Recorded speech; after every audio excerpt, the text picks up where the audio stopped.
Assalamualaikum warahmatullahi wabarakatuh.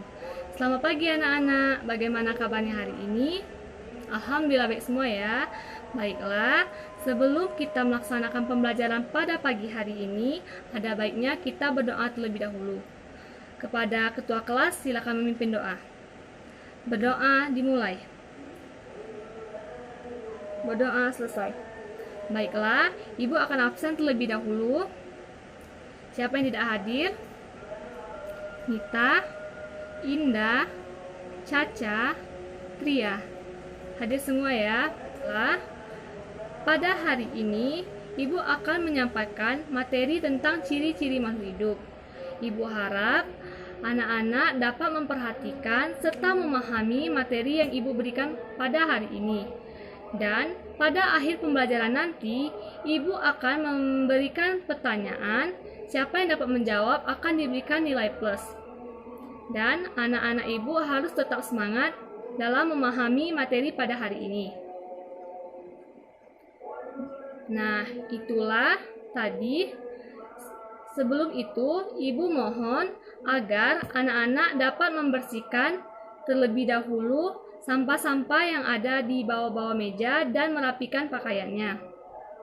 Jadi, pembelajaran pada minggu lalu sangat berkaitan dengan pembelajaran pada hari ini ya, yaitu tentang makhluk hidup. Baiklah, pada materi hari ini kita akan menjelaskan tentang ciri-ciri pada makhluk hidup. Makhluk hidup adalah suatu organisme yang memiliki ciri-ciri tertentu. Adapun ciri-ciri dari makhluk hidup yang pertama yaitu bergerak. Setiap makhluk hidup dapat bergerak bebas dengan menggunakan alat gerak yang dimilikinya masing-masing. Adapun manusia dapat berlari, berjalan, melompat, itu menggunakan alat gerak berupa kaki. Sedangkan hewan seperti ikan bergerak berenang menggunakan siripnya. Sedangkan burung terbang menggunakan sayapnya. Lalu, apakah tumbuhan itu bergerak? Ya, tumbuhan juga bergerak.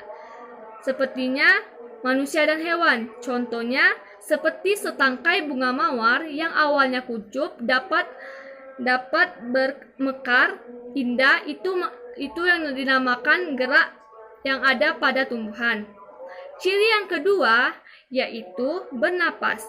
Setiap makhluk hidup memerlukan udara untuk bernapas. Manusia, adapun cara bernapas pada makhluk hidup berbeda-beda. Manusia bernapas dengan paru-paru, hewan seperti ikan bernapas dengan insang, sapi dan kambing bernapas dengan paru-paru, serta tumbuhan bernapas dengan stomata. Itulah ciri yang kedua dari makhluk hidup. Yang ketiga, berkembang biak. Berkembang biak adalah proses makhluk hidup menghasilkan individu baru dan keturunan dengan tujuan untuk melestarikan jenisnya. Cara berkembang biak makhluk hidup itu juga berbeda-beda. Sepertinya manusia berkembang biak dengan melahirkan. Hewan berkembang biak dengan melahirkan dan juga ada yang bertelur.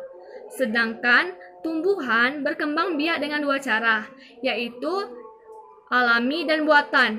Contoh yang alami seperti menanam biji, dan yang kedua yaitu cara buatan dengan mencangkok atau stek.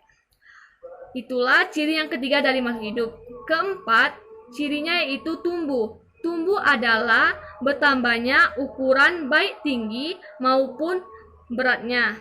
Manusia, hewan, dan tumbuhan mengalami pertumbuhan yang awalnya berukuran kecil, kemudian tumbuh menjadi besar. 5. Memerlukan makanan dan minum. Setiap makhluk hidup pasti memerlukan makan dan minum untuk mempertahankan hidupnya. Yang keenam, peka terhadap rangsangan. Makhluk hidup dapat memberikan respon atau tanggapan pada setiap rangsangan yang diberikan lingkungannya. Contoh, ketika Anda dicubit oleh teman Anda akan merasakan sakit dan Anda akan berteriak. Itulah tadi keenam ciri-ciri makhluk hidup. Apakah anak-anak telah mengerti? Jika tidak, ada yang ingin ditanyakan lagi? Nah, baiklah. Jika tidak, berarti sudah paham semua ya. Semoga nanti dapat diterapkan dan dapat disebarluaskan wawasan ilmu ini.